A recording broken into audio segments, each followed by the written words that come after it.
State de Nova York, durante muito tempo foi o arranha-céu mais alto do mundo, 102 andares. Hoje, quase todas as grandes cidades estão cheias dessas torres. E já não levantamos mais a cabeça para vê-los tocar o céu. A construção de arranha-céus apresenta problemas técnicos especiais. Neste programa, vamos examinar alguns deles. Depois, vou apresentar uma versão possível da casa do futuro. Uma residência que nos obedece com muita eficiência. Depois, descobriremos o segredo da popularidade de um dos materiais de construção mais utilizados no mundo, o concreto.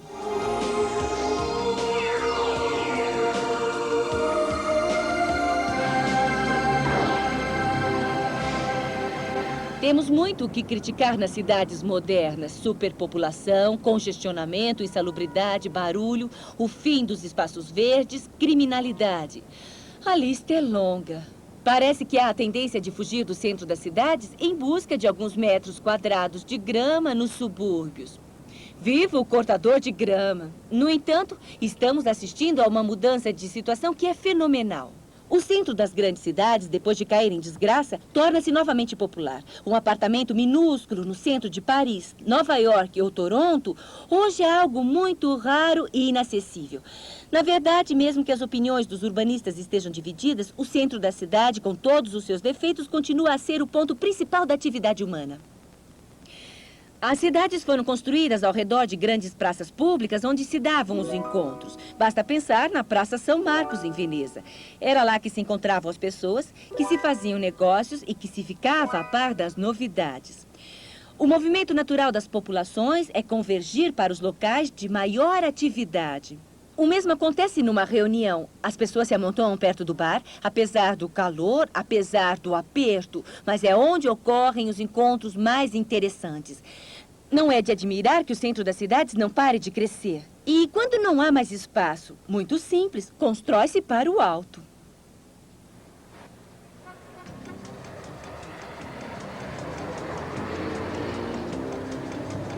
O custo astronômico dos poucos terrenos vagos, combinado com a explosão demográfica das grandes cidades, levaram os arquitetos a propor a construção de arranha-céus. A descoberta de novos materiais como o concreto e o aço também contribuiu muito para o nascimento desse tipo de edificação. Até hoje, os arranha-céus são formados de um verdadeiro esqueleto de aço. Os diversos elementos desse esqueleto metálico são interligados para que possam suportar o peso das paredes, tetos e pisos. O arranha-céu é composto de duas partes bem distintas: a superestrutura, isto é, toda a parte fora da terra, e a fundação, construída abaixo do nível do solo. Um arranha-céu exige diferentes tipos de fundação. Uma das técnicas utilizadas consiste em plantar no solo estacas de aço, de madeira ou até de concreto, até que atinjam uma camada de rocha sólida o suficiente para sustentar todo o peso do edifício. Essas estacas, às vezes, atingem uma profundidade de mais de 60 metros. Quando o terreno não se presta a essa técnica, assenta-se o edifício numa enorme laje de concreto armado, cuja superfície deve ser maior do que a área da base do edifício. A fundação ocupa, portanto, um lugar estratégico na construção de um arranha-céu. É a parte do edifício que deve sustentar, primeiramente, o peso morto do edifício, ou seja, o peso da carcaça vazia, e depois seu peso vivo, quando estiver cheio de móveis e ocupantes. Mas um dos principais obstáculos quando se constroem arranha-céus não é necessariamente o peso, mas o vento. A força exercida pelo vento aumenta na proporção da altura do edifício. Assim, o vento que sopra no alto de um edifício de 100 andares é 4 vezes mais violento que no alto de um edifício de 50 andares. Quando bate num edifício alto, o vento parte-se geralmente em turbilhões ou vórtices, que se alternam nas faces do edifício. Esses turbilhões, muito desagradáveis para os pedestres, fazem o edifício oscilar. Nada de anormal, pois todos os edifícios oscilam, qualquer que seja a sua altura. Por exemplo, quando há muito vento, os edifícios de mais de 100 andares podem oscilar quase 1 metro. Essa oscilação é regulada por normas internacionais rígidas. Ela não deve variar mais de 8 milímetros por andar. Um edifício de 50 andares vai levar de 5 a 7 segundos para vencer a distância entre seu ponto mais afastado e sua posição inicial. Esse vai e vem é absorvido pela tolerância das suas articulações. Entretanto, se o edifício for mal projetado, a oscilação pode até provocar tonturas em seus ocupantes. Pode bloquear os elevadores e mesmo rachar o arranha-céu. Para se entender melhor e se atenuar os efeitos do vento nos arranha-céus, recorre-se cada vez mais ao estudo microclimático em túneis de vento. Uma maquete do edifício e de seu entorno é submetida a ventos de velocidades diferentes soprados artificialmente por um ventilador gigante. Uma sonda munida de um sensor ultrassensível e ligada a um computador passa sobre a maquete e recolhe, ponto por ponto, dados sobre a velocidade e a turbulência provocada pelos ventos. Os dados recolhidos permitem então estabelecer com razoável fidelidade as reações do edifício e de seu entorno sob a força dos ventos. Comparando-se os dados recolhidos com estatísticas meteorológicas dos últimos 10 ou 20 anos, consegue-se estabelecer o tipo de ação climática a qual o edifício estará sujeito depois de pronto no local escolhido. Esses dados podem influenciar o projeto do futuro edifício. De acordo com essas informações, a base do edifício será alargada. Ou simplesmente serão plantadas árvores em lugares estratégicos para melhor absorver as turbulências provocadas pelo arranha-céu. Ao mesmo tempo, cria-se uma situação mais confortável para os pedestres. Um arranha-céu com superfícies planas e ângulos retos reage mal ao vento. O transeunte que ousa se aventurar na sua base submete-se a turbilhões com uma velocidade às vezes comparável à de um pequeno avião a 2.000 metros de altitude.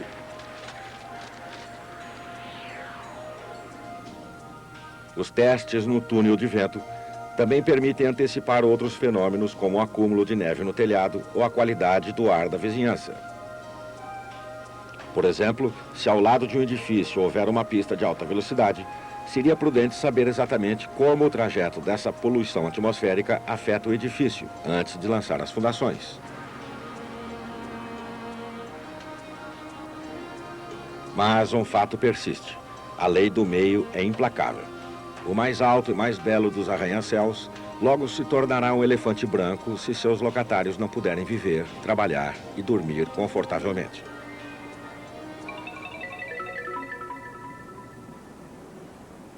Uma outra condição imprescindível é sentir-se em segurança. Se você não viu aquele filme americano Inferno na Torre, com certeza já ouviu falar dele. Era só um filme, mas todo mundo se pergunta: o que pode acontecer quando há um incêndio como esse numa dessas torres? Sem dúvida, os extintores automáticos são obrigatórios. E os elevadores e as escadas são construídos em vãos resistentes ao fogo. Em princípio, foram tomadas todas as precauções. Mas, em todo caso, você gostaria mesmo de morar no 79º andar de uma torre gigante? Os arquitetos e os urbanistas estão divididos em dois grupos. Alguns veem nos arranha-céus uma solução prática para os problemas de habitação. Eles sonham com unidades de habitação agrupadas em complexos imensos. Outros são vigorosamente contra. Uma casa para cada um. Estes propõem a integração de casas individuais à natureza e ao meio ambiente. Se isso o interessa, proponho uma coisa ainda melhor.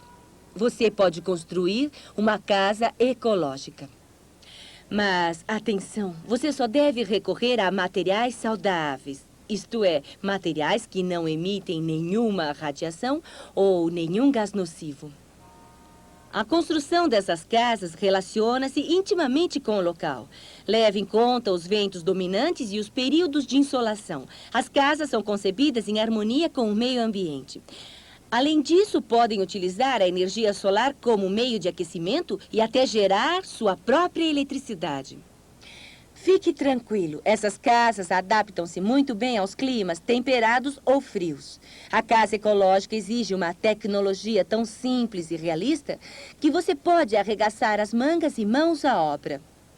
Isso não tem nada a ver com o apartamento altamente tecnológico que vou mostrar agora. Aliás, é muito difícil resistir à tentação de chamá-lo de apartamento inteligente.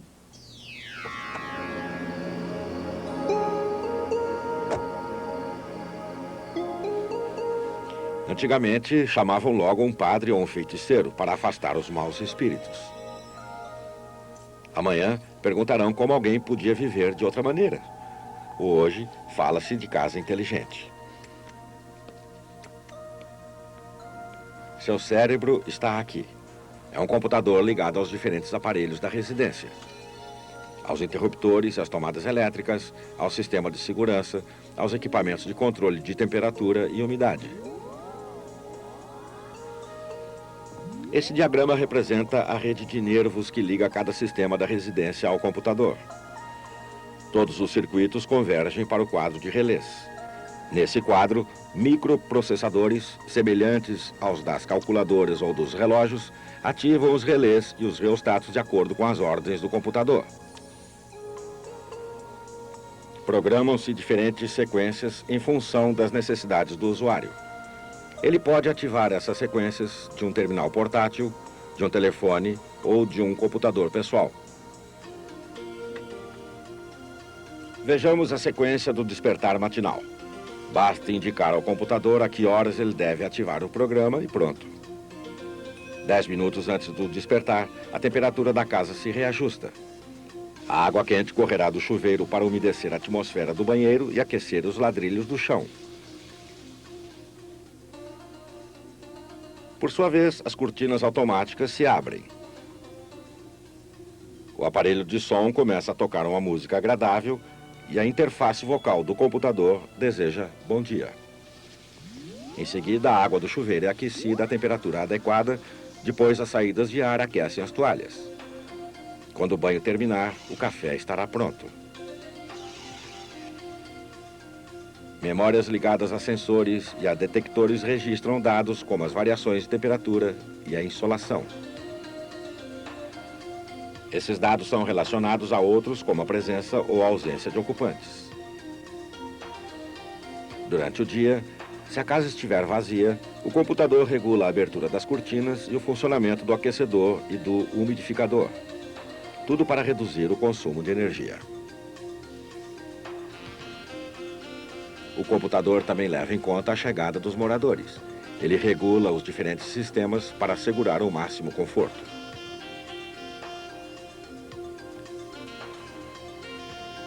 Todos os aparelhos da casa podem ser ligados ao computador.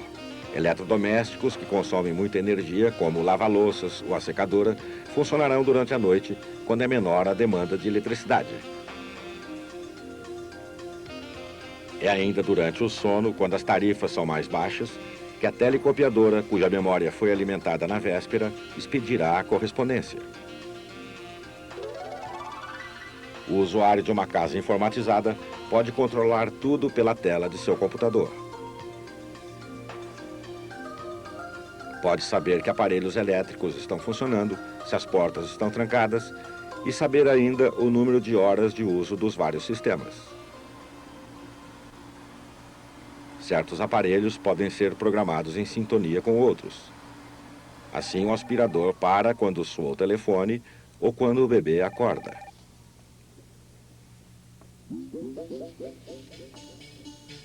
Embora essas tecnologias já existam, seu custo elevado limita sua comercialização. Por outro lado, acham-se disponíveis sistemas menos sofisticados, como esse computador com interface vocal. Sua característica mais espetacular é que o meio ambiente elétrico e eletrônico obedece à voz humana. Primeiramente, o computador é programado para reconhecer um certo número de palavras. Esses sinais vocais são convertidos em impulsos elétricos por módulos receptores ligados nas tomadas. Os vários aparelhos também são ligados nos módulos. Uma ordem vocal liga ou desliga o aparelho. Os diferentes sistemas de controle de interiores representam uma esperança para pessoas cuja autonomia de movimentos é reduzida ou ainda para pessoas idosas. No momento, a residência particular informatizada é um sonho muito caro. Nos edifícios públicos, a administração informatizada já é prática corrente. Um único computador controla os sistemas de climatização e aquecimento, de proteção contra os incêndios, de comunicação e também a movimentação dos ocupantes. Da sala de controle, um operador pode ter acesso instantâneo a inúmeras informações sobre qualquer parte ou qualquer edifício do complexo ao qual o computador está ligado. Suponhamos que um operador deva supervisionar o estado da ventilação de um determinado setor. Primeiramente, ele escolhe o edifício que deve inspecionar. Um código de cores informa imediatamente a situação geral. O operador escolhe em seguida o andar que quer inspecionar. Aparece um quadro e, a pedido do operador, diversas informações surgem na tela. Períodos de atividade, temperaturas, agenda de manutenção e até os custos de utilização. Com esse nível de informatização dos sistemas de administração, a qualidade de vida dos ocupantes de edifícios públicos pode melhorar muito, desde que seja a prioridade dos administradores. Não se trata apenas de uma tecnologia diferente, mas de uma mudança profunda no relacionamento indivíduo-habitat. Essa mudança de mentalidade caracteriza a arquitetura do século XX. A arquitetura tornou-se uma arte social que deve levar em conta as reviravoltas profundas sofridas pela sociedade. A Revolução Industrial fez com que populações inteiras se deslocassem para se instalar ao redor das fábricas. Era preciso alojá-las rapidamente por um preço baixo e nas melhores condições possíveis. Mas os arquitetos não se contentam em levar em conta pressões sociológicas, econômicas ou ecológicas. Eles continuam a inovar e a criar novos espaços. As formas tradicionais, retângulo, cubo e quadrado, são substituídas por formas originais, como esferas ou conchas. A Ópera de Sydney, por exemplo, com suas conchas de concreto de 60 metros de altura, é considerada uma das vitórias do século XX. Mas sabemos que sua construção foi um desafio, custou tão caro e levantou uma polêmica tão grande que o arquiteto que a projetou pediu demissão antes de findar o trabalho. Geralmente, as novas construções que são obras-primas estéticas também são obras-primas técnicas. Em todos os tempos, um material soube satisfazer tão bem a audácia dos arquitetos quanto as exigências dos engenheiros. Esse material é o concreto.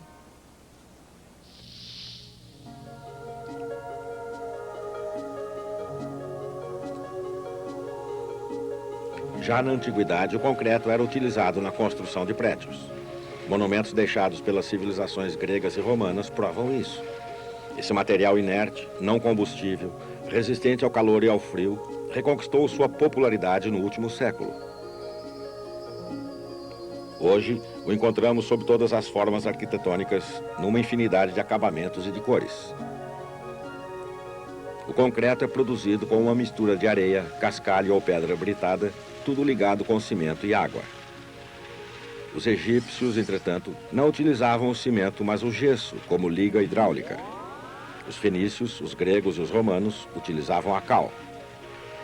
Foi o inglês, o pedreiro Joseph Addison, quem inventou, em 1824, o cimento Portland, o mais difundido atualmente. O cimento Portland é constituído de calcário, sílica, alumina e ferro. Esses materiais bem dosados, triturados e depois fundidos num forno rotativo, formam uma mistura química complexa chamada clinker. Esse produto é então triturado com gesso para a obtenção do pó fino chamado cimento Portland. A maleabilidade do cimento Portland é atribuída à reação química que se produz entre o cimento e a água. Essa reação chama-se hidratação. Os dois silicatos de cálcio, que formam cerca de 75% da massa do cimento Portland, reagem em contato com a água e formam dois elementos novos, o hidróxido de cálcio e o silicato de cálcio hidratado. Esse último elemento constitui o principal agente de ligação do concreto e é responsável pelas suas principais propriedades: preensão, endurecimento, resistência e estabilidade volumétrica. O concreto fresco atinge sua resistência nominal depois de 90 dias. Peças de concreto também podem ser pré-fabricadas. A estrutura do Estádio Olímpico de Montreal, por exemplo, é composta de cerca de 12 mil blocos pré-fabricados de concreto e depois fixados no local como peças de um jogo de armar. O tipo de concreto não armado, que se chama concreto de massa ou simples, é reservado para a construção das fundações, das lajes sobre o solo, dos elementos decorativos ou das paredes que não sejam de sustentação. Quer dizer, o material é pouco solicitado. Mas quando entram em jogo grandes desafios, deve-se empregar concreto armado. Barras de ferro são então dispostas no concreto para melhorar sua resistência à tração e à flexão. O metal suporta a tração, enquanto que o concreto resiste à compressão.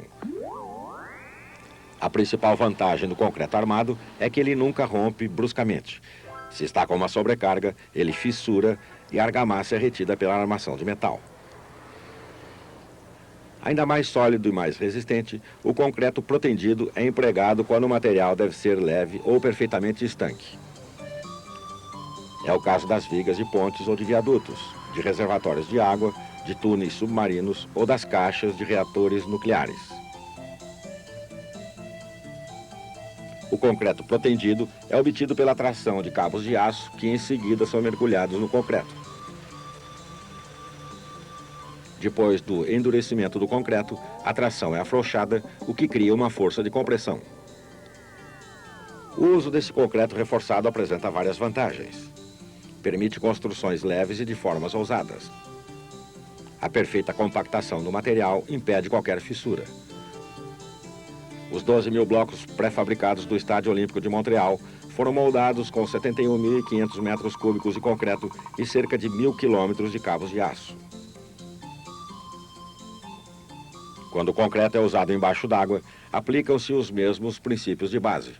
Coloca-se o concreto embaixo d'água, usando, por exemplo, uma misturadora de concreto munida de um cano de aço que vai da plataforma de trabalho situada acima da água até o nível de concretagem. A parte superior da betoneira é em forma de funil, enquanto que a parte inferior é mantida permanentemente dentro do concreto fresco para garantir uma certa fluidez no escoamento. Aliás, é embaixo d'água que o concreto encontra as condições ideais de amadurecimento, pois os grãos de cimento precisam de água para continuar a endurecer. A indústria do concreto está em evolução constante. A resistência à compressão dos concretos é continuamente aumentada. O aparecimento recente no mercado de concretos de alta performance, como o concreto confinado, traz novos rumos para a utilização desse material. A resistência à compressão do concreto é medida em megapascal. O megapascal equivale a uma resistência de 145 libras por polegada quadrada. Assim, um concreto simples utilizado nas fundações de uma casa tem uma resistência à compressão de 25 a 40 megapascal. Atualmente, certos arranha-céus usam concretos de alta performance que têm uma resistência de 100 megapascal. O concreto de alta performance utiliza os mesmos elementos de base do concreto simples.